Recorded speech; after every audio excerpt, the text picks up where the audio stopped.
Assurez-vous que ceux qui sont avec vous là, assurez-vous, est-ce qu'ils ont le courage?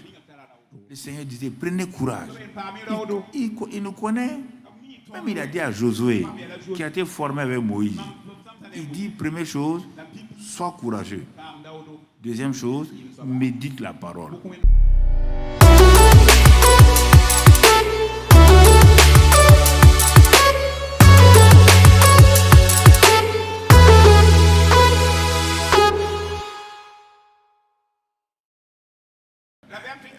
Vous ne connaissez pas les gens. Mais, quand Gédéon a eu le peureux, le chef des peureux, le général des peureux, le vaillant peureux Gédéon, quand il a été guéri de la peur, Dieu dit d'aller libérer. Il a demandé combien de personnes? 32 000. Dieu dit pour faire quoi? Il dit Dieu, quand même. Les gens nous ont dominés pendant des années. Et pour ça, il te faut 32 000 soldats. Ah, il dit, si ce n'est pas 32 000, lui, il ne part pas. Ouais. Vous voulez diriger des gens qui ont peur. Hein? Parfois, je ris, quoi. Et ils sont en train d'aller là. Si un petit sorcier sort, tu vas voir, ils sont partis. Ils sautaient les barrières, ils sont tous partis. Et regarde Gédéon, on va voir. Va voir Gédéon. Quand il est parti, Dieu dit à quoi? Il dit 32 000, c'est bon. Dieu dit ok. 32 000 là, ils vont te déranger. Tu veux savoir la vérité? Il dit oui. Bon, il leur a montré, pour savoir ceux qui ont peur, ceux qui n'ont pas peur là, il leur a montré comment on doit boire. Il leur a dit de boire de l'eau de telle ou telle manière. Ceux qui vont se mettre à genoux pour boire, ceux qui vont enlever l'eau tout en regardant pour boire, tu sauras qui est qui. Avant que Gédéon sache, tout le monde a fait ce qu'il ne devait pas faire. Dieu dit, tu as vu, non? Il dit, bon, maintenant pose-leur une question. Oui, on est conquérant vainqueur, champion, Gandaogo. Il dit, pose-leur la question. Que tous ceux qui ont peur n'ont qu'à partir.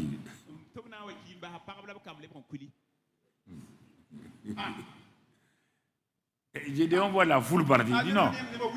J'ai dit, je parle de ceux qui ont peur.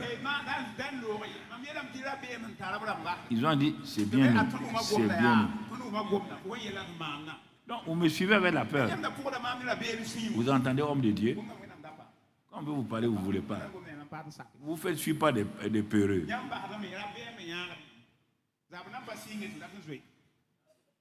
Ils sont partis.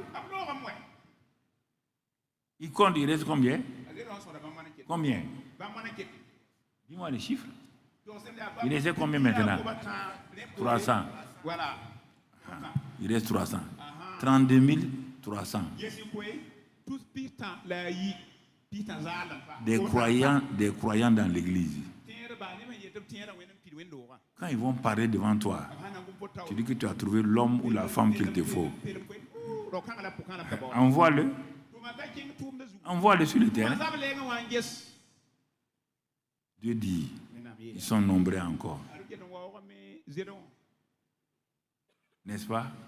Mais si ceux-là s'en vont, je vais faire quoi? Dieu dit, ma présence te suffit. Tu n'as pas confiance, hein? Tu crois que je suis un Dieu faible. À la fin, ils n'ont même pas combattu. Il a donné des bougies à quelques personnes. Et quand il va crier, ils n'ont qu'à dire à l'Éternel et à Gédéon. Ça suffit. Mais avant qu'il dise ça là, il y a deux Madianites qui étaient en train de causer. Il dit, cette nuit là, moi j'ai eu un rêve. Hein? L'autre dit, ah bon, c'est quel rêve? Il dit, j'ai vu là un petit caillou qui a quitté là-bas, qui a roulé dans le camp, notre camp, et qui a renversé toutes les tentes là. Et l'autre dit, c'est Gédéon, c'est l'épée de Gédéon. Si on reste ici, mon ami, on va souffrir. Ils sont allés dire à tout le monde, Gédéon vient. Quand ceux qui sont restés fidèles à Gédéon ont parlé, tout le camp a été bouleversé. Vous voyez, frère? Assurez-vous que ceux qui sont avec vous là, assurez-vous, est-ce qu'ils ont le courage? Le Seigneur disait, prenez courage. Il nous connaît. Même il a dit à Josué, qui a été formé avec Moïse, il dit, première chose, sois courageux. Deuxième chose, médite la parole. Donc, vous voyez, frère, comment voulons-nous réussir? Les grands groupes, tous les grands groupes réussissent, mais pas l'individu. Quand on est ensemble là, tout le monde crie. On ne sait même pas pourquoi ils crient. Chacun crie seulement. Mais tu les enlèves un à un. Un à un. Quand Goliath a dit, tant que l'armée d'Israël était une armée de plusieurs milliers de personnes, il dansait et criait. Il dit, bon, donnez-moi un seul homme. Tu as vu quelqu'un sortir? L'effet de groupe, il faut vous méfier de ça. Méfiez-vous de l'effet de groupe. Vous croyez que les gens sont derrière vous. Engagez-vous avec ça. Vous allez avoir une leçon, vous allez comprendre votre douleur. Il faut vous assurer. Il faut crier à Dieu. Ceux qui suivent là, est-ce qu'ils sont fermes? Est-ce qu'ils ont de l'assurance? C'est ça.